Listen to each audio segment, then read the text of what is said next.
नमस्कार, मैं हूं अंजू पंकज। कांग्रेस के नेता राहुल गांधी की लोकसभा सदस्यता रद्द होने के बाद से लगातार ये सवाल उठ रहा है कि कांग्रेस राहुल के मामले में ऊपरी अदालत का दरवाजा खटखटाने में इतना समय क्यों लगा रही है। ऐसे में सवाल ये भी कि क्या राहुल गांधी को उस सुप्रीम कोर्ट से राहत मिल सकती है जिस सुप्रीम कोर्ट की 5 जजों की संवैधानिक खंडपीठ के फैसले के चलते ही अदालत से 2 साल की सजा मिलने के बाद तुरंत प्रभाव से राहुल गांधी की लोकसभा की सदस्यता चली गई।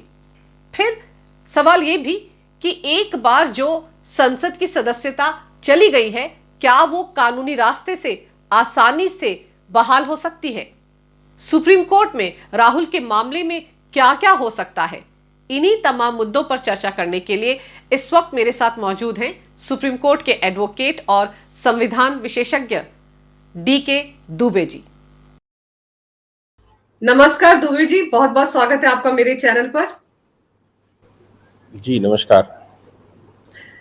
मैं आपसे ये समझना चाह रही हूं कि कांग्रेस में एक तो राहुल गांधी की लोकसभा की सदस्यता जाने के बाद हंगामा बरपा हुआ है और दूसरे ये लोग अडानी की मांग पर, पूरा का पूरा विपक्ष अभी भी जेपीसी की मांग पर अड़ा हुआ है। आज भी संसद में हंगामा हुआ है।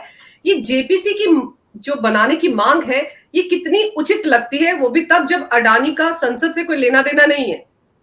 ऐसा है कि ये मामला एक्चुअली अडानी का नहीं है। ये क्या है कि कांग्रेस की विफलता, उनको समझ नहीं आ रहा कि वो आखिर करे क्या। तो कोई एक मुद्दा लेके जिससे सेंटिमेंट भड़क सकता है उसकी वो बात करने लगते हैं। हकीकत ये है कि सेबी इस पर इन्वेस्टिगेशन बिठाए हुए है। सुप्रीम कोर्ट की मॉनिटर्ड कमेटी इस पर बैठी हुई है जो कानूनों की देख रही है कि कानूनों में क्या कम ज्यादा है। क्या सुप्रीम कोर्ट की कमेटी की रिपोर्ट आने से पहले जेपीसी की आवश्यकता है क्या? भाई जेपीसी की आवश्यकता तब आती है जब कोई एक्सपर्ट कमेटी की रिपोर्ट आ जाए, फिर उस पर संसद के लोग जेपीसी चर्चा करें और उसके बाद संसद को प्रपोज करें। लेकिन आप किसी कमेटी की रिपोर्ट आने से पहले ही ये कहते हैं कि जेपीसी लाना है और हमें अडानी पर चर्चा करनी है, तो आप चर्चा किसी पर कर सकते हैं। जो मैं समझ पाता हूं कि संसद में एक और बड़ा खेल होता है। वो खेल बड़ा ये होता है कि अपोजिशन के पास जब कुछ होता नहीं है तो किसी बड़े व्यापारी को पकड़ लो और उसकी इन्वेस्टिगेशन करनी शुरू कर दो। तो व्यापारी की इन्वेस्टिगेशन, व्यापारी की खास बात होती है उसका सब कुछ अच्छा होने के बावजूद वो हिंड्रेंस नहीं चाहता कि कोई उसको इंटरवीन करे। तो फिर कुछ ना कुछ पा जाते हैं तो कुछ खर्चा पानी निकलता है। ये भी एक कारण कांग्रेस का हो सकता है कि वो जबरदस्ती का जेपीसी मांग कर ये अडानी के अकाउंट देखना चाहते हो, उनसे वसूली का रास्ता खुलेगा, बहुत सारे और रास्ते खुलेंगे। नहीं तो लीगली हकीकत यह है कि सेबी इन्वेस्टिगेशन कर रहा है। हकीकत यह है कि सुप्रीम कोर्ट की मॉनिटर्ड कमेटी जिसमें फाइनेंशियल एक्सपर्ट भी हैं, सेबी एक्सपर्ट भी हैं, सेबी के वकील भी हैं और जुडिशियल फील्ड के भी हैं, जो एक कॉम्पैक्ट कमेटी बननी चाहिए वो हैं, वो कर रहे हैं। तो फिर जरूरत मुझे नहीं लगता कि है। ये कह सकते थे कि भाई रिपोर्ट जल्दी आ जाए तो उसके बाद हमें जेपीसी को भी दीजिएगा या हमको दीजिएगा तो हम उसको एक बार रिव्यू कर लें। जी लेकिन दुबे जी, 2 महीने में सुप्रीम कोर्ट की एक कमेटी जो मॉनिटर्ड आप बता रहे हैं, ये अपनी रिपोर्ट सौंप देगी। लेकिन ये वो विपक्ष है जिसे सिलेक्टिव चीजों में सुप्रीम कोर्ट पर भरोसा है, सिलेक्टिव चीजों में सुप्रीम कोर्ट पर भरोसा नहीं है। अब ये देखिए कि राहुल गांधी जब ये कहते हैं विदेश जाकर कि मेरे फोन में पेगासस था, जबकि सुप्रीम कोर्ट ने ये कहा था जब पेगासस के मामले की जांच पड़ताल हुई थी, क्लीन चिट जब केंद्र सरकार को मिली थी, तो उन्होंने कहा था जिनके फोन में पेगासस है वो हमें अपने फोन सौंप दें, हम टेक्निकल कमेटी से जांच करवा लेते हैं। लेकिन तब राहुल गांधी ने अपना फोन सुप्रीम कोर्ट की कमेटी को नहीं सौंपा, लेकिन बाहर जाकर कहा कि उनके फोन में भी पेगासस है। तो ये वो विपक्ष है जो सुप्रीम कोर्ट पर भी कुछ मामलों में भरोसा करता है अपनी सहूलियत के हिसाब से। ये तो सबको मालूम है कि सुप्रीम कोर्ट के विषय में इन्होंने एक स्टेटमेंट दे दिया था और उस पर माफी भी मांगी थी और ये कहा था कि चौकीदार चोर है, ये सुप्रीम कोर्ट ने मान लिया। और फिर उस बात पर सुप्रीम कोर्ट ने जब संज्ञान लिया तो इनको वहां माफी मांगनी पड़ी। तो ये इस तरह की माफिया मांग कर भी हाईलाइट रहना चाहते हैं क्योंकि इनका जो पूरा का पूरा कारवा है ना वो डूब रहा है। तो कैसे पिक्चर में रहे? तो पिक्चर में दो ही लोग रहते हैं। एक तो नायक पिक्चर में रहता है जो काम करता है, दूसरा विलेन भी पिक्चर में रहता है और तीसरा जो पिक्चर से बाहर होता है वो केवल हुड़दंग मचाता है, तो भी कुछ कोई ना कोई तो ध्यान देगा ना। तो उनको लगता है कि वो बिल्कुल खत्म हो चुके हैं, इसलिए कहीं ना कहीं प्रश्न करते हैं। दूसरी बात, जब सेलेक्टिव की बात करते हैं तो ये तो पक्की बात है कि भैया अंधा बांटे रेवड़ी अपने अपने को दे। तो अंधा जब रेवड़ी बांटता है फिर भी वो अपनों को ही देता है अंधा। मतलब अंधा से मतलब वो ये कहता है कि मैं न्यूट्रल हूं, मैं किसी को पहचानता नहीं हूं, लेकिन फिर भी वो अपनों को ही रेवड़ी बांटता है। तो ये तो स्वाभाविक सी बात है कि जो सूट करेगा वो बोलेंगे, जो सूट नहीं करेगा उसके विरोध में चले जाएंगे। ईवीएम अगर उनको जिताएगी तो उस समय ठीक थी, ईवीएम उनको हरा देगी तो फिर वो ईवीएम गड़बड़ है। तो ये स्वाभाविक विपक्ष का काम मतलब जो होता है, लेकिन सुचिता के साथ करें तो मुझे लगता है कि अच्छा रहेगा। अब ऐसे करते हैं तो ये अपना ही नुकसान करते हैं।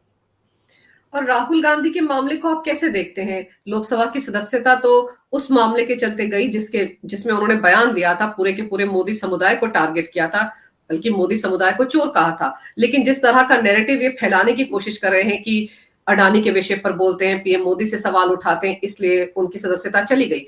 तो ये जो मामला है, ये कांग्रेस के लिए फायदेमंद सौदा साबित हो सकता है या फिर घाटे का सौदा साबित हो सकता है, जिस तरह से इसे उठाया जा रहा है? देखिए ऐसा है कि एक बहुत पहले गाना आया था, ये जनता है ये सब जानती है। तो पहले का जिस समय सूचना तंत्र का बहुत विकास नहीं था, उस समय आप कह लेते थे। जैसे मैं एक इलस्ट्रेशन आपको बताऊं कि राजा राम मोहन रॉय को हीरो बनाना था अंग्रेजों को, क्योंकि राजा राम मोहन रॉय कंपनी के एम्प्लॉय थे, 10 साल से नौकरी करते थे, वो कंपनी के ही बढ़िया एम्प्लॉय थे। उनको इंग्लैंड भेजा गया, 2 वर्ष उनकी ट्रेनिंग हुई। चूंकि मिशनरी की एजुकेशन भारत में शुरू करनी थी, इसलिए उनको ये कहा गया कि भाई मिशनरी के स्कूलों में एडमिशन करवाओ, ये गुरुकुलों को बंद करना है। राजा राम मोहन राय का वो फॉर्मूला सफल नहीं हुआ, जनता ने माना नहीं। तो राजा राम मोहन राय को हाईलाइट करने के लिए एक सती प्रथा का ढोंग रचा गया और एक नैरेटिव तय किया गया कि सती प्रथा भारत में है। जबकि मैं पूरा भारत घूमता हूं, कहीं मैंने ये नहीं सुना कि किसी गांव में सती का कोई प्रकरण हो। लेकिन राजस्थान वाले को बताया गया तमिलनाडु में होता, तमिलनाडु वाले को बताया गया कि उत्तराखंड में होता, उत्तराखंड वाले को बताया गया पंजाब में होता। ऐसे करके ये कहा गया तो हिंदू हृदय तो ऐसा ही है, अरे ऐसा अत्याचार होता है। तो वो उसको एक सिंपैथी राजा राम मोहन राय के साथ आ गई। तो ये नैरेटिव बिल्ड किए जाते हैं लोगों को तैयार करके। मुझे लगता है कि ये नैरेटिव बिल्ड किया जा रहा है कि भाई किसी न किसी तरह से ऐसा है, और वो नैरेटिव कभी न कभी तो हमारी समझ में आ ही जाएगा। ऐसा तो नहीं है कि नहीं समझ में आएगा, कभी न कभी तो अपने चक्षुओं में आता है। अच्छा, उस समय की बात यह है कि उस समय मीडिया तंत्र ऐसा नहीं था कि हम अपनी बात कह सकते थे, जो सरकार बताती थी वही समझ में आता था। आज की तारीख में आप अंजू जी आधा शब्द बोलिए और अभी पूरा करने वाले देश में बहुत सारे हैं। अगर आपने लाइन ऑफ एक्शन से जरा सी भी भटकी और देश के किसी व्यक्ति को आपकी बात में कुछ पकड़ लगी, तो आप ये समझ लीजिए आपकी पब्लिसिटी उसमें ज्यादा हो जाएगी, और आप ये जो शो कर रहे हैं इसमें पब्लिसिटी वैसी नहीं होगी जैसी पब्लिसिटी आपके गलत बोलने पर हो जाएगी। ये देश है, ये सब समझ रहा है, सोशल मीडिया का इस समय तंत्र है। इसलिए राहुल गांधी का ये प्रोपोगंडा जो अंग्रेजों ने राजा राम मोहन रॉय के साथ खेला था, वो प्रोपोगंडा इस समय मुझे नहीं लगता कि चलने वाला। ये नुकसान के अलावा कुछ नहीं करने वाला। दूसरा, उस समय कानूनों की लोगों को जानकारियां नहीं होती थी। इसलिए नहीं होती थी क्योंकि जब आईपीसी बना पहली बार 1858 में, तो आईपीसी 1962 में लागू किया गया था। 4 साल तक सिर्फ पब्लिसिटी करी थी सरकार ने, अंग्रेजों ने, कि भाई लोग जान तो जाएं कि आखिर ये क्रिमिनल लॉ होता क्या। क्योंकि हमारे यहाँ तो क्रिमिनल लॉ ही नहीं होता था, क्योंकि हम तो धर्म के आधार पर चलने वाले लोग थे और हम ये मानते थे कि धर्मो रक्षति रक्षता, हम धर्म पर चलेंगे तो धर्म मेरी रक्षा करेगा। इसलिए हमारे लिए कानूनों की आवश्यकता ही नहीं थी, हमारे पास कानून नहीं हुआ करते। लेकिन अंग्रेज लेकर आया था तो उसने पब्लिसिटी करी 4 साल। आज की तारीख में कानून पार्लियामेंट में आने से पहले लोग जान जाते हैं कि इसके अंदर आपकी मंशा क्या है। आपको याद है ना, वो एक कानून ये लोग लाए थे सांप्रदायिक हिंसा वाला, वो पेश करने से पहले देश में हंगामा हो गया था। तो आज वो देश नहीं है। आज हमारा देश सूचना तंत्र का महारथी देश है, और विश्व में मुझे लगता है कि हमसे ज्यादा तेज सूचना तंत्र किसी का नहीं होगा, क्योंकि सारे सोशल मीडिया के प्लेटफॉर्म हमारे यहाँ फलते फूलते हैं। नहीं तो अगर हमारे यहाँ से बैन लग जाए तो वो उभर कर नहीं खड़े हो पाते। तो अभी जो राहुल गांधी कर रहे हैं या कांग्रेस सोच रही है कि हम नैरेटिव बिल्ड कर देंगे, वो मुझे नहीं लगता कि वो नैरेटिव बिल्ड कर पाएंगे और कहीं शिफ्ट कर पाएंगे। बिल्कुल सेम वैसे ही जैसे मनीष सिसोदिया का मामला आया और लोगों ने कहना शुरू किया कि भाई ये तो उच्च शिक्षा मंत्री है, बहुत अच्छा शिक्षा मंत्री है। अरे शराब घोटाले की बात है और शिक्षा मंत्री की दुहाई दे रहे हो। तो लोगों ने तुरंत ट्रोल कर दिया, भैया शराब का मामला है, शराब की बात करो, शिक्षा मंत्री की बात मत करो। वैसे ही ये अगर अपने कुकृत्यों को जो इन्होंने किए हैं, एक पार्टिकुलर समाज को पूरे देश का चोर बता दिया, और उसके बाद इनको सजा हुई और कोर्ट में माफी मांगने को भी तैयार नहीं हुए। क्योंकि इस तरह के मामलों में क्या होता है कि कोर्ट के सामने जब आप प्रेजेंट हो और कोर्ट से ये कहें कि साहब हम माफी मांगते हैं, तो कोर्ट जनरली 1-2 दिन की सजा देकर छोड़ देता है। लेकिन जब आप ये कहते हो कि मैं दया नहीं चाहिए, मुझे तुम्हारी भीख की आवश्यकता नहीं, तो कोर्ट फिर पूरी सजा देता है। तो इनका जो एरोगेंसी थी उसकी वजह से ये सब कुछ हुआ, और अब उसको ये रिवर्ट करना चाहते हैं अडानी की फोटो लगाकर। लेकिन क्या देश को पता नहीं कि क्या हो चुका है? दूसरा, फिर इन्होंने एक नैरेटिव तय करने की कोशिश की कि पार्लियामेंट ने इनकी सदस्यता खत्म कर दी, बहुत जल्दी क्यों कर दी, ऐसा क्यों कर दिया, वैसा क्यों कर दिया, जबकि लिली थॉमस का जजमेंट खुद में ये कहता है कि इमीडिएटली सीज हो जाएगी, वो डिस्क्वालीफाई हो जाएगा। जैसे ही 2 साल की सजा कोर्ट ने प्रोनाउंस की और वो पब्लिश हुई, वैसे ही डिस्क्वालीफाई हो जाते हैं बाय ऑपरेशन ऑफ लॉ। मैं आपको एक फर्क बताता हूं जी। 2 बातें हैं, एक कृत्य होता है बाय एक्ट ऑफ पार्टीज और दूसरा होता है बाय ऑपरेशन ऑफ लॉ, और तीसरा अगर उसमें जोड़ना चाहे तो बाय एक्ट ऑफ गॉड। तो जो भगवान के हाथ में है वो अपने हाथ में है नहीं। दूसरा, एक्ट ऑफ पार्टीज मतलब हम कुछ करते हैं जिसकी वजह से आपके ऊपर कोई एक्शन रिएक्शन हुआ। तीसरा है कि कानून भारत में है और कानून से स्वतः हो जाता, किसी को करने की जरूरत नहीं पड़ती। तो ये जो इनकी सदस्यता गई है, ये बाय ऑपरेशन ऑफ लॉ गई है।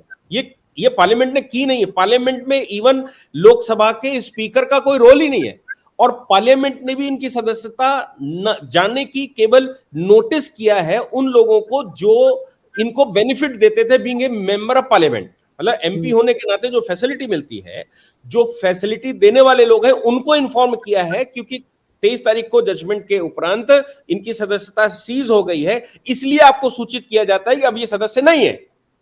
ये नहीं किया कि हम सदस्यता खत्म करते हैं या ऐसा करते हैं वैसा करते हैं। और ये पूरे देश में मुझे लगता है कि सोशल मीडिया पर खूब चल रहा है, लोग लिख रहे हैं, लोग बोल रहे हैं। ऐसी परिस्थिति में जब देश जान रहा है कि क्या हुआ इस मामले में, और देश ये भी जान रहा है कि आप ही ने वो पेपर फाड़े थे, जो जिस वजह से आपका ये सीज हुआ है, वो पेपर आप ही ने फाड़े थे, किसी और ने नहीं फाड़े थे। तो आपके पेपर फाड़ने की वजह से ही आपको सजा हुई है। आपने जो अनादर किया किसी कागज का, पार्लियामेंट के किसी बिल का, उस अनादर ने अपना प्रतिशोध ले लिया है। लेकिन आप अब उसको बिल्ड करना चाहते हैं कि नहीं, अडानी का मैंने इश्यू उठाया इसलिए ऐसा हो रहा है। तो मुझे लगता है कि देश के लोग बड़ी आसानी से समझ रहे हैं, और ये निगेटिव जा रहा है।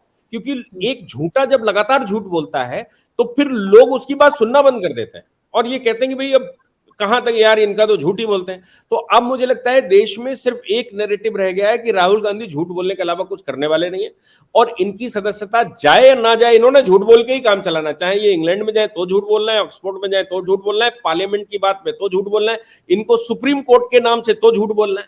अब पेगासस इनके उसमें मिला, सुप्रीम कोर्ट ने जब मॉनिटरिंग करवाई थी और कहा था कि मोबाइल जमा कर दो, तो क्यों नहीं जमा किया था? और पेगासस मिल कैसे गया, इनको कैसे पता लग गया? एक्सपर्ट कमेटी को तो किसी के पास मिला नहीं, इनको मिल गया साहब।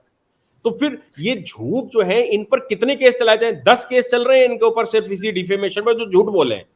और इसके अलावा सदस्यता खत्म होने का केस चल ही रहा है, वो किस दिन खत्म हो जाएगी ये भी पता नहीं है। वो तो केंद्र की सरकार, मुझे लगता है कि वो अपने ऊपर नहीं लेना चाहते, इसलिए वो रोके हुए हैं, नहीं तो सदस्यता जा चुकी है।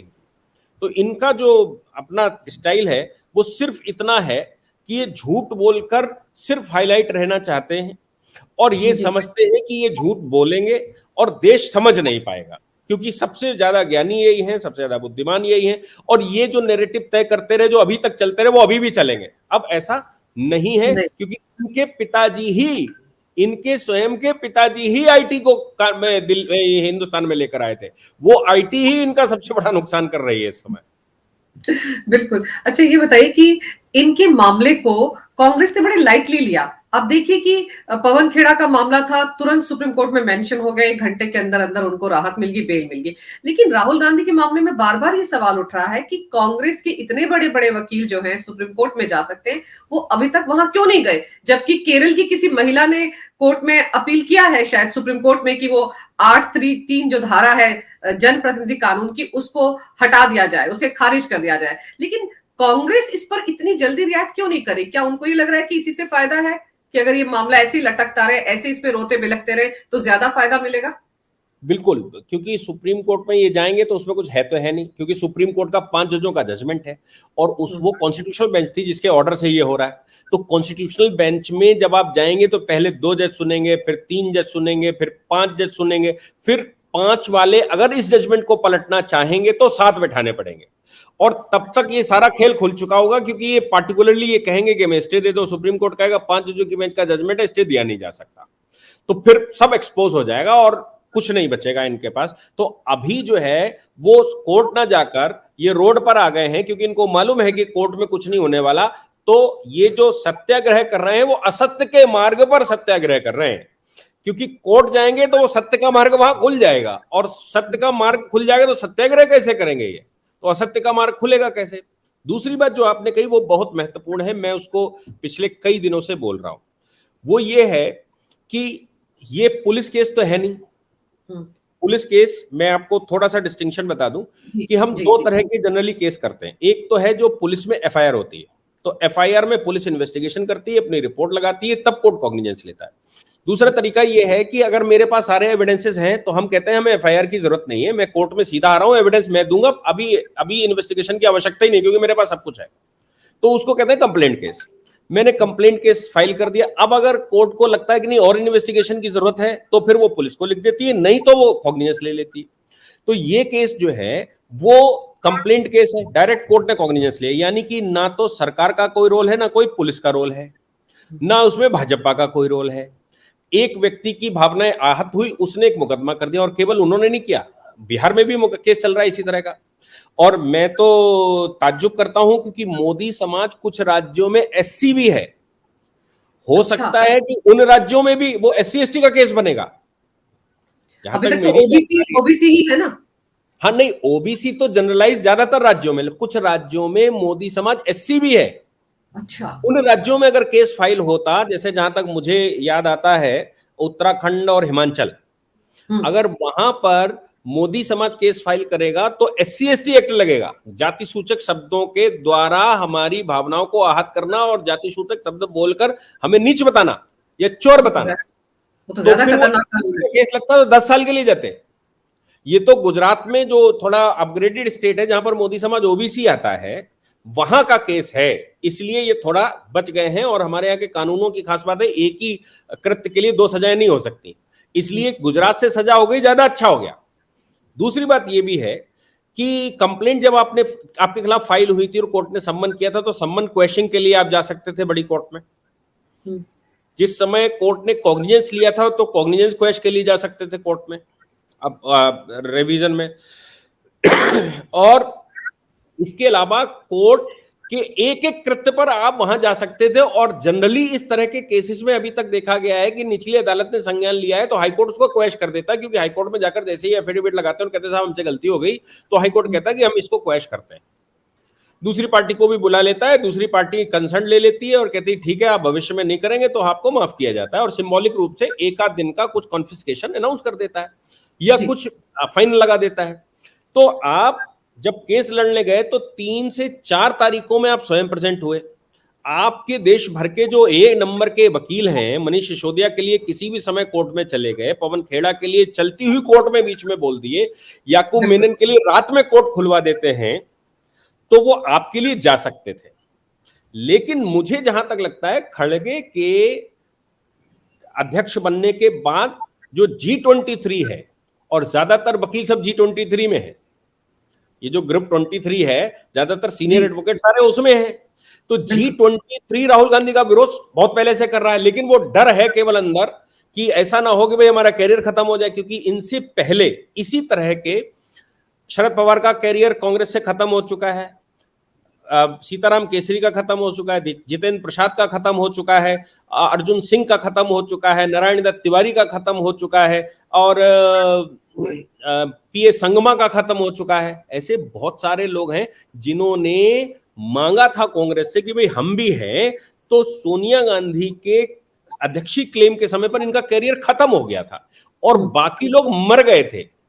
जैसे राजेश पायलट की दर्दनाक मृत्यु हो गई थी, माधवराव सिंधिया की मृत्यु हो गई थी, जितेंद्र प्रसाद को हार्ट अटैक हो गया। तो एक क्लेम के आगे, मतलब एक परिवार के सामने इन्होंने अध्यक्षी का दावा किया था, तो ऐसे 9 से 10 लोग निपट गए थे। वो लोगों को, वो इलस्ट्रेशन बहुत पुराना नहीं है, 20 साल पुराना ही है, इसलिए लोगों को निश्चित रूप से डर भी होगा कि ऐसा ना हो कि हम क्लेम करें राहुल गांधी के खिलाफ और हमारा भी यही हश्र हो जाए। तो सीधे नहीं बोल पा रहे, इनडायरेक्ट वे में बोल रहे हैं। तो ये कहीं अवसर की तरह तो नहीं देखा गया कि भाई ये अवसर मिला है और इस अवसर को क्या हम कैश करवा सकते हैं, और राहुल गांधी को बिल्कुल साइडलाइन अलग थलग किया जा सकता है। और राहुल गांधी अलग थलग होते दिख रहे हैं। आप देखिए, जिस दिन कांग्रेस की बैठक हुई उसमें मल्लिकार्जुन खड़गे फ्रंट सीट पर थे, लेकिन राहुल भैया की मम्मी बगल में बैठी थी। अब राहुल भैया की मम्मी वहां अध्यक्ष के बगल में क्या कर रही थी? उनके पास कौन सा ऐसा दायित्व है? वो अध्यक्ष हैं, वो कौन है इस समय? अध्यक्ष अकेले ही बैठता है, और अगर वो उपाध्यक्ष या महासचिव के नाते हैं तो कई कई होते हैं। तो राहुल बाबा की मम्मी वहां क्यों बैठी थी फ्रंट सीट पर? 2 ही लोग बैठे थे फ्रंट सीट पर, खड़गे और राहुल की मम्मी। तो ये दर्शाता है कि उनको निश्चित रूप से दिमाग में ये आ गया होगा, कहीं ये निपटा तो नहीं रहे, इसलिए मेरा बैठना जरूरी है यहां पर। इसलिए माँ बेटी दोनों गए थे उस बैठक में, और दोनों निर्णायक भूमिका में पार्टिसिपेट किया था। जनरली आपको कांग्रेस में देखने को नहीं मिलता कि तीनों बैठे हों।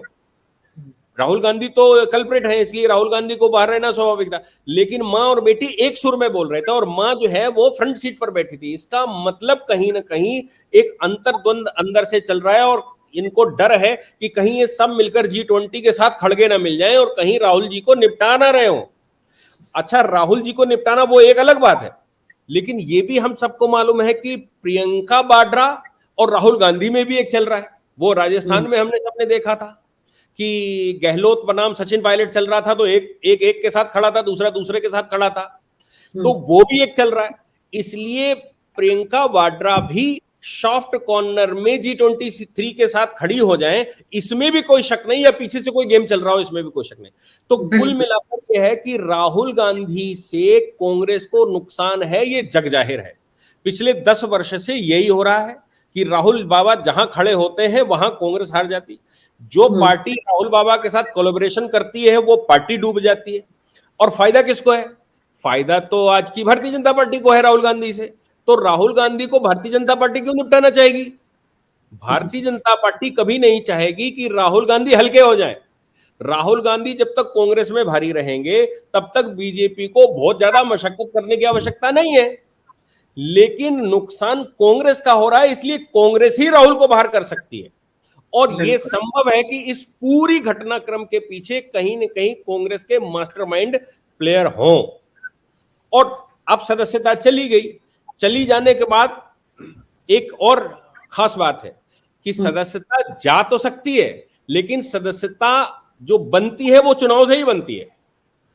तो आपका केस वहां खत्म हो जाएगा या कुछ और हो जाएगा तो हाई कोर्ट स्पेशल पावर है, सुप्रीम कोर्ट इन्वोक करके आपको सदस्यता आपकी रीइंस्टीट्यूट करवा दे तो बात अलग है, अदरवाइज आपको चुनाव लड़के आना पड़ेगा।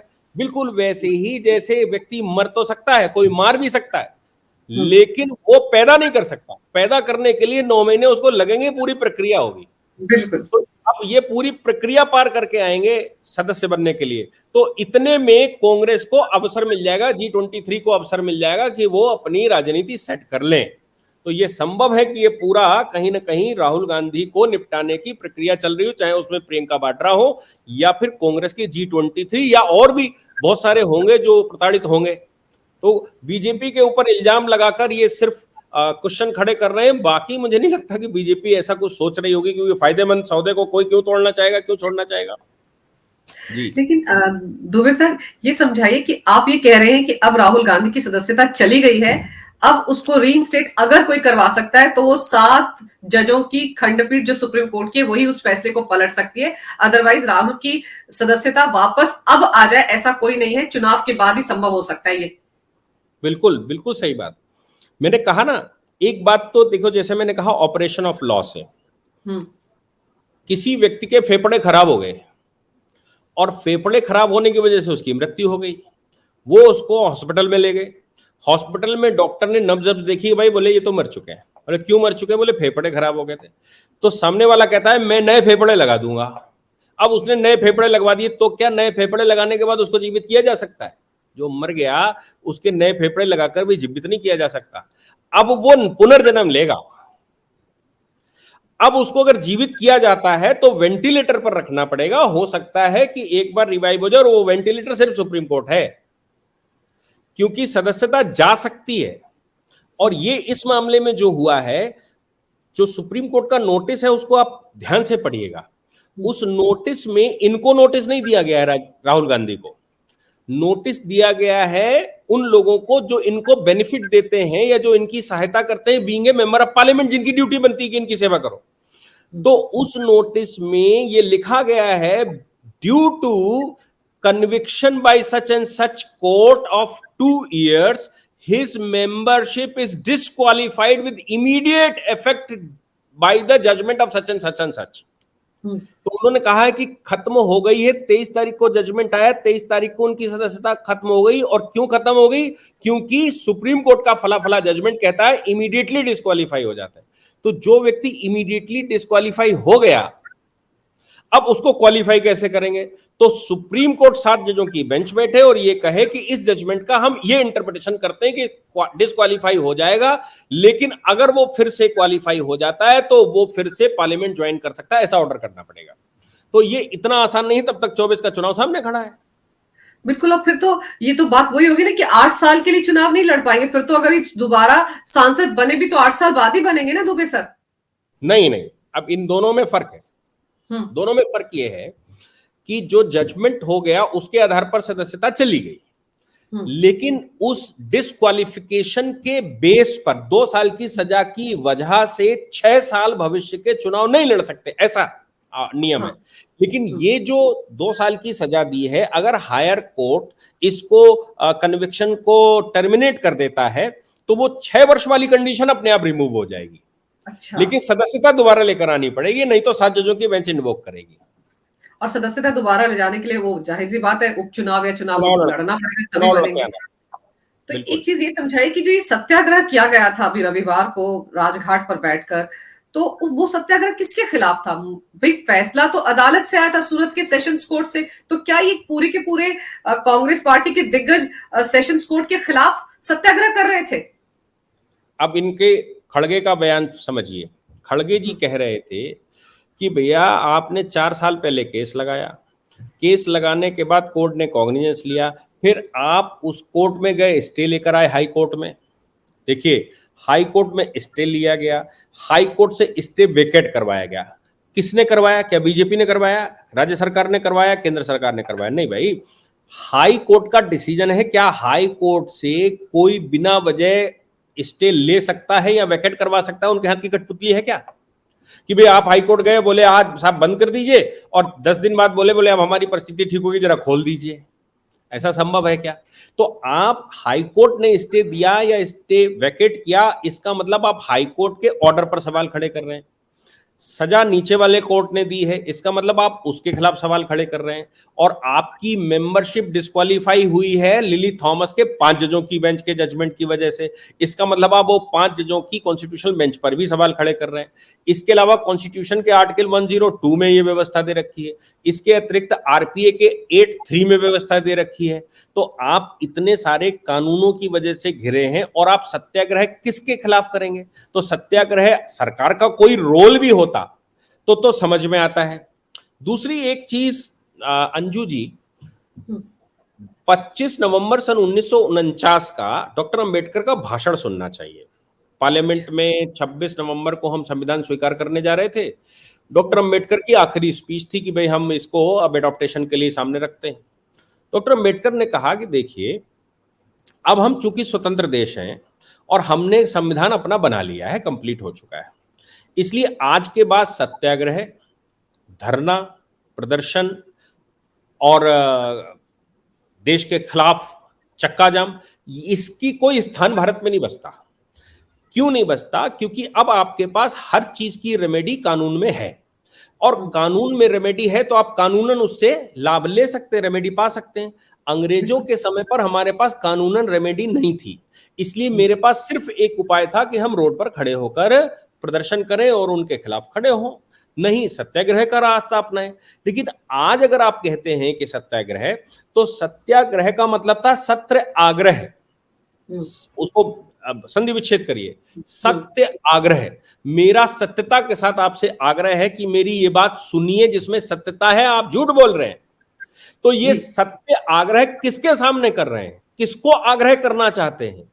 जब भारत में कानूनी व्यवस्था है, पहली सबसे निचली अदालत, ये सबसे छोटी अदालत होती है हमारे देश में। हमारे देश में सबसे छोटी अदालत इसको लोअर कोर्ट कहते हैं, इसके बाद सेशन होता है, सेशन के बाद हाई कोर्ट होता है, हाई कोर्ट के बाद सुप्रीम कोर्ट होता है। सबसे छोटी अदालत जो एंट्री लेवल का मजिस्ट्रेट आपको जजमेंट दे रहा है, उसके बाद आपके पास 3 बड़ी कोर्टें हैं। तो वो तो आपके पास रेमेडी है। जब आपके पास रेमेडी है तो आप सत्याग्रह किस लिए कर रहे हैं, रोड पर क्यों खड़े होते हैं? अगर आपके पास रेमेडी नहीं थी तो आपकी बात समझ में आती कि भाई हमारे पास कोई रेमेडी ही नहीं, हम सरकार पर दबाव बना रहे हैं कि भाई ये चलन बनाइए, ये कानून बनाइए। अच्छा, आप मेंबर ऑफ पार्लियामेंट भी है तो आप वो भी नहीं कर सकते। उसके लिए आपके पास भी प्राइवेट मेंबर बिल भी ला सकते हो, अपनी पार्टी से बिल भी ला सकते हो। तो आपको अगर कोई संशोधन करना था तो आप बिल ले आते, लेकिन आप तो बिल फाड़े बैठे हैं खुद ही, तो बिल किस मुंह से लाएंगे? तो ये चारों ओर से फंस गए। इसलिए इनको ये समझ ही नहीं आ रहा कि देश को समझ आ रहा है कि तो हम जुडिशरी के खिलाफ खड़े हो गए। कल तक कह रहे थे कि जुडिशरी के 4 जज साहब रोड पर खड़े हो गए, ऐसा चल रहा है, और आज आप उसी जुडिशरी को कटघरे पर खड़ा करके ये कह रहे हो। कल को किरण रिजिजू जी जब स्टेटमेंट देते हैं तो आप कहते हो कि नहीं, किरण रिजिजू जुडिशरी को घसीट रहे हैं, और आज आप जुडिशरी को फ्लॉप घोषित कर रहे हैं और उसके खिलाफ आप आंदोलन कर रहे हैं। तो सबसे पहले तो ये तय करना पड़ेगा कि इनका दिशा क्या है, ये करना क्या चाहते हैं, कौन से रास्ते पर जाना चाहते हैं, और ये सत्य कौन सा सत्य बताना चाहते हैं। क्या असत्य के मार्ग से भी असत्य बोलकर सत्याग्रह किया जा सकता है? ये तो साहब उल्टी बात हो गई, और ये उल्टा काम कर रहे हैं और देश को समझ में आ रहा है। मजे की बात ये है। और फिर एक आजकल ना फैशन सा बन गया है, मतलब कोई भी मंच हो, चाहे वो आम आदमी पार्टी के नेता हो, आजकल केजरीवाल भी बहुत कुछ प्रधानमंत्री मोदी के खिलाफ बोल रहे हैं। और रविवार को जो ये सत्याग्रह हुआ था, इसमें जिस तरह से प्रियंका वाड्रा बोल रही थी, तो ये विपक्ष को आजकल क्या एक मतलब फैशन है उनके लिए कि वो पीएम मोदी के खिलाफ बोलेंगे तो सुर्खियों में रहेंगे और शायद उनको इससे फायदा हो जाएगा, ऐसा लगता है उनको क्या? नहीं, ऐसा है कि पिछले 75 वर्षों में जनता की एक डिमांड जरूर थी कि वो ये कह रहा था कि लालू प्रसाद जब जिस समय पॉलिटिक्स में आए थे तब साहब ये एक छोटे से कमरे में तबेले में रहते थे। आज ये बता दें कि इनकी हजारों करोड़ की प्रॉपर्टी आई कहां से, इसका सोर्स क्या है। मुलायम सिंह यादव जब पॉलिटिक्स में आए थे तो साइकिल से चलते थे, प्रचार करते थे। इतने पैसे नहीं थे कि वो एक गाड़ी ले लेते, बाइक पर चल लेते, तो साइकिल से प्रचार गांव गांव करते थे। आज उनके बच्चे ये बहुत महंगी महंगी गाड़ियों में, और ये करोड़ों अरबों रुपए की संपत्ति है, आई कहां से? तो एक प्रश्न तो जनता पूछना सबसे चाहती कि भैया आप जब पॉलिटिक्स में आए थे उसके बाद से अब तक आपकी जो ग्रोथ रेट है ये आया कहां से, ये तो बताओ। तो उसका जवाब तो इनके पास है नहीं। और अब डिमांड ये थी पॉलिटिक्स की कि कोई भी सरकार बैठे तो कम से कम भ्रष्ट पॉलिटिशियनों पर तो लगाम लगाइए, बाकी तो देश सुधार लोगे आप। अब जब भ्रष्ट पॉलिटिशियंस के लिए एजेंसीज को स्वतंत्र कर दिया गया है तो जाहिर सी बात है कम से कम इतना तो वो पूछेगी कि ये पैसा लाए कहां से। तो जैसे ही आप आय से ज्यादा संपत्ति रखेंगे तो ईडी आएगी। जैसे ही आप कहीं घोटाला करके पैसा जमा करेंगे तो सीबीआई घुसेगी। कहीं आप संपत्ति बनाकर रखेंगे तो इनकम टैक्स आपसे पूछेगा। और वो कुछ नहीं पूछ रहे, वो सिर्फ ये पूछ रहे कि आप हमें ये बता दो लाए कहां से, आपका सोर्स ऑफ इनकम क्या था। और ये तो हमारी आपकी भी प्रश्न है ना कि सोर्स ऑफ इनकम। अडानी तो व्यापार कर रहे हैं, 1 रुपया लगाकर वो 1 लाख अगर पैदा कर रहे हैं तो भी पैसा लगाकर व्यापार कर रहे हैं ना। आप कौन सा व्यापार कर रहे हैं? आपके पास ये हजारों करोड़ की संपत्ति 20-25 साल में कहां से आ गई? आप कहां से ये लंबे लंबे ऑफिस, लंबी लंबी गाड़ियां, बहुत सारे होटल्स, आपके कहां से ये चेन ऑफ होटल्स बन गए? तो उस पर जब कार्रवाई शुरू हुई तो जनता तो प्रसन्न है कि भैया कम से कम ये कोई आदमी तो आया जो पूछ रहा है। लेकिन समस्या इनकी है कि ये कहां जाए। वो अपने एक नायक मूवी आई थी, वो देखी थी अनिल कपूर वाली। हाँ, तो भाई कौन किस पर साइन करेगा? और फिर बाद में जब वो पकड़ने के लिए वहां फोर्स जाती है तो सब बाथरूम में घुसते हैं। तो वो इस समय चल रहा है। बिल्कुल ऐसा लगता है कि मोदी जी ने भी वो नायक मूवी देखी हुई है और उसका कुछ अंश यहाँ पर फॉलो करवाया जा रहा है और ये सब इकट्ठे मिलकर कुछ ना कुछ ऐसा करने की कोशिश कर रहे हैं। लेकिन जनता के प्रश्नों का जवाब जनता को मिल रहा है, इसलिए जनता खुश है। ऐसे ही नोटबंदी में भी हुआ था कि सब परेशान थे, लेकिन अगला ही कुछ क्षण बाद 2 साल बाद चुनाव आ गया और चुनाव में देखिए कि लोगों ने कहा कि नहीं, एक आदमी तो ऐसा आया जिसने इनके पैसे खुलवाए, गांठ खुलवाई।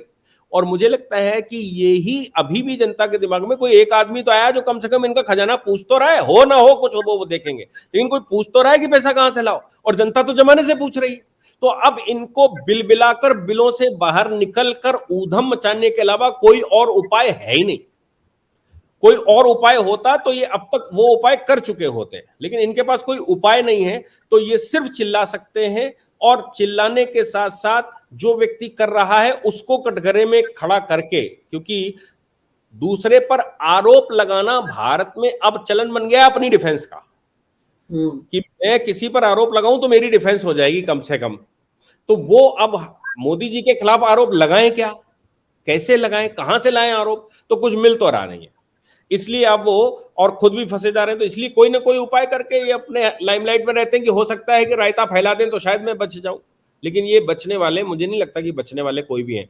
अच्छा, सबके साथ यही, आम आदमी पार्टी नई नई आई, लेकिन आप सोचो अंजू जी, देश में भारतीय जनता पार्टी आज भी 1951 में पार्टी बनी थी, 1951 में जनसंघ बना था, और 1951 से 2014 में कांग्रेस का कैडर ब्रेक अभी भी नहीं कर पाए। वो इतना एफर्ट करना पड़ता है, इतने लोग लगते हैं। आम आदमी पार्टी अगर बहुत स्पीड में चलना चाहेगी तो ब्रेक करने के लिए धन चाहिए, और धन अगर उसको चाहिए, महत्वाकांक्षा ज्यादा होंगी तो धन चाहिए, तो धन के लिए करप्शन का रास्ता है, सरकार में हो। करप्शन करोगे तो मोदी जी ऊपर से बैठे, तो समस्या चारों ओर से है। इसलिए ये सब चूंकि एक ही रोग से पीड़ित हैं, चूंकि एक ही डंडे के तहत दबे हुए हैं, तो एक ही सी आवाज है सबकी। बिल्कुल एक ही सी आवाज है। और मजेदार ये है दुबे जी की कभी ये लोग 8 पार्टियां चिट्ठी लिखती है पीएम मोदी को, कभी राष्ट्रपति को, और अब सुप्रीम कोर्ट पहुंचे हुए हैं 14 पार्टियां, और वहां से एक तरह से भ्रष्टाचार करने का लाइसेंस ही तो मांग रही है कि हम भ्रष्टाचार करें, लेकिन ईडी और सीबीआई हमारे खिलाफ कोई कार्रवाई ना करे। यही अभयदान तो मांगा जा रहा है वहां से। लेकिन आप सोचो कि सीबीआई का मनमोहन सिंह जी ने एक संशोधन लाई थी, section 6A, Delhi special police establishment act है जिसके तहत सीबीआई बनती है। सीबीआई एक्चुअली केंद्र की एजेंसी है, दिल्ली की एजेंसी है, केंद्र की कह लीजिए, दिल्ली की एजेंसी है, और दिल्ली केंद्र शासित प्रदेश हुआ करता था। तो उस समय Delhi police special establishment act बना था, उसका सेक्शन 6 कॉग्निजेंस लेने की बात करता कि इन्वेस्टिगेशन कैसे करेंगे। उसमें मनमोहन सिंह सरकार 6A जोड़ दिया था। आपको याद है 2000 मेरे ख्याल से 13 या 14 की बात है, 14 स्टार्टिंग थी या 13 खत्म हो रहा था। सुप्रीम कोर्ट में वो चैलेंज हुआ था, और उसमें किया क्या इन्होंने, तो उसमें क्या था कि इन्होंने सेक्शन 6A जोड़ दिया मनमोहन सिंह ने जी। और सेक्शन 6A ये कह रहा था कि केंद्र सरकार के किसी कर्मचारी या केंद्र सरकार के किसी मंत्री के खिलाफ तब तक इन्वेस्टिगेशन नहीं किया जा सकता जब तक कि सरकार उसको सैंक्शन न कर दे। बताइए, कॉग्निजेंस तो छोड़ दीजिए, इन्वेस्टिगेशन भी नहीं किया जा सकता। तो वो सुप्रीम कोर्ट चैलेंज हो गया। सुप्रीम कोर्ट ने कहा भैया, तथ्य पता करने में आप मुकदमा चलने ना चलने की तो सैंक्शन समझ में आती है, लेकिन आप इन्वेस्टिगेशन ही नहीं होने देंगे, मतलब कोई एफआईआर भी नहीं हो सकती। कोई व्यक्ति के पास कोई डेटा है, वो पुलिस के पास लेकर जाता है और एक एफआईआर करवाना चाहता है, तो साहब एफआईआर इसलिए नहीं हो सकती क्योंकि केंद्र से पूछना पड़ेगा, और केंद्र को पुलिस चिट्ठी लिखेगी और वो चिट्ठी कभी वापस आएगी। तो पुलिस तो सरकारी कर्मचारी है, वो जबरदस्ती तो कुछ कर नहीं सकते क्योंकि कानूनन उनको इन्वेस्टिगेशन करने का अधिकार नहीं है। तो ये इस मानसिकता पर खेल गए कि किसी तरह से इन्वेस्टिगेशन भी नहीं किया जा सकता। सुप्रीम कोर्ट ने कहा सेक्शन 6A अनकॉन्स्टिट्यूशनल है। क्यों? क्योंकि इन्वेस्टिगेशन करने से तो एटलीस्ट नहीं रोका जा सकता, क्योंकि प्रिवेंशन ऑफ करप्शन एक्ट में और सीआरपीसी में ये प्रावधान है कि किसी भी सरकारी कर्मचारी के खिलाफ या पत्रकार के खिलाफ, पत्रकार बाद में अडवाणी जी ने जोड़ा था, पत्रकार के खिलाफ तब तक कॉग्निजेंस नहीं लिया जा सकता जब तक कि सरकार सैंक्शन न दे। वो था कॉग्निजेंस, यानी कि कोर्ट में केस नहीं चल सकता, कोर्ट उस पर एक्टिव नहीं होगा, लेकिन इन्वेस्टिगेशन तो किया ही जा सकता है। पुलिस अपना काम पूरा कर ले, पुलिस कोर्ट में जाएगी तो कोर्ट कहेगा एक लेटर सरकार का भी ले आओ। पुलिस वो पूरा सैंक्शन लेने के लिए जो इन्वेस्टिगेशन किया होगा वो डिपार्टमेंट को भेजेगा और डिपार्टमेंट से कहेगा उक्त आदमी के खिलाफ हमको ये मिला है, वो आपके डिपार्टमेंट का आदमी है, इस पर आप हमें सैंक्शन दीजिए ताकि मुकदमा चलाया जा सके। डिपार्टमेंट अपनी इंक्वायरी सेटअप करता था और डिपार्टमेंट अगर ये मतलब उसको काट नहीं पाता था तो डिपार्टमेंट को सैंक्शन देना होता था। तो इनका कहना था इन्वेस्टिगेशन भी नहीं किया जा सकता, आप इन्वेस्टिगेशन ही नहीं कर सकते, आप कॉग्निजेंस तो दूर रहिए। तब सुप्रीम कोर्ट ने कहा भाई कौन सी सरकार चला रहे हो आप, देश में करप्शन रोकने का तरीका आप इन्वेस्टिगेशन भी नहीं होने दोगे। और आज ये कह रहे हैं उसका जस्ट उल्टा कि साहब आप ऐसा कर रहे हो। तो अगर उस समय सोचिए कि ये कानून जो इन्होंने 6A बनाया था वो सफल हो जाता तो फिर आज सरकार के खिलाफ तो इन्वेस्टिगेशन नहीं हो सकता था लेकिन इनके खिलाफ हो ही सकता था। लेकिन उस समय ये सरकार थे तो अपने को डिफेंस कर रहे थे, आज ये विपक्ष में है तो आज दूसरी भाषा बोल रहे हैं। लेकिन सर उसी वक्त आपको याद होगा सुप्रीम कोर्ट ने ये भी तो कहा था ना कि सीबीआई पिंजरे का तोता बन गई है। अब सोचिए यूपीए सरकार जो थी कितनी पार्टियों की बैसाखी पर चल रही थी और इसीलिए तभी अपना अपना उल्लू सीधा करने के लिए इस तरह के कानून बनवा रहे थे। और आज देखिए जब ये सब फंस रहे हैं ईडी और सीबीआई के शिकंजे में तो पूरी तरह से बिलबिला रहे हैं। आपने दुबे सर मैं जो यही तो कह रहा कानून हूं है जी जी जी जी मैं यही कह रहा हूं कि 6A जब इन्होंने जोड़ा था तो सुप्रीम कोर्ट ने कहा कि क्या सीबीआई को अपने तोते की तरह इस्तेमाल करना चाहते हो, आप तोते की तरह इस्तेमाल कर रहे हो कि इन्वेस्टिगेशन भी नहीं कर सकती, आप कुछ करने ही नहीं दोगे। ये कैसा लोकतंत्र है, ये कैसी सरकार है। इसी बात पर ये आया था लेकिन ये उसको गलत कोड करते हैं। कोडिंग इस बात की थी कि आप सीबीआई के हाथ पैर भी काट रहे थे, बिल्कुल खत्म कर रहे थे उसको कि आपके डायरेक्शन पे ही काम करेगी बाकी सीबीआई काम ही नहीं करेगी। आज इन्होंने फ्री हैंड दे रखा है कि भाई जिसको जो मिलता है। और कानून का एक और पहलू है, कोई इन्वेस्टिगेटिंग एजेंसी कोई भी अगर कुछ करप्शन ढूंढ पाती है तो इसका मतलब नहीं है कि पहले वो एजेंसी नहीं ढूंढ पाई। कोई भी एजेंसी जब भी ढूंढ लेती है तो ही कॉग्निजेंस लिया जा सकता है। तो आज जिस एजेंसी ने ढूंढ लिया है तो कॉग्निजेंस लिया जा सकता है। आप उसमें ये नहीं कह सकते कि 4 साल पहले वो एजेंसी नहीं ढूंढ पाई थी, ये जबरदस्ती सरकार ढूंढवा कर लाई। करप्शन के मामले को डिफेंड करिए कोर्ट में कि ये करप्शन नहीं है, लेकिन आप इन्वेस्टिगेशन नहीं रोक सकते, कॉग्निजेंस लेने से नहीं रोक सकते और नए तथ्यों के आधार पर उस पर नई कार्रवाई होने से नहीं रोक सकते। ये नियम है इस समय का और इसको फ्री हैंड दे रखा है सरकार ने। और इसीलिए क्योंकि फ्री हैंड मिला हुआ है, पहले अपनी उंगलियों पर नचा रहे थे सीबीआई को और तमाम केंद्रीय जांच एजेंसियों को, इसीलिए इन लोगों को तब सहूलियत थी। लेकिन अब जाहिर सी बात है पीएम मोदी ने बिल्कुल सही कहा था दुबे जी की ईडी ने कम से कम इन विपक्ष की पार्टियों को एकजुट लाकर रख दिया, इसीलिए इनमें एकता भी आ गई है। आपने आज विस्तार से राहुल गांधी के मामले पर और उससे जुड़े जो कानून है उसके बारे में जो विस्तार से मेरे दर्शकों को जानकारी दी है उसके लिए सर आपका बहुत बहुत धन्यवाद। नमस्कार।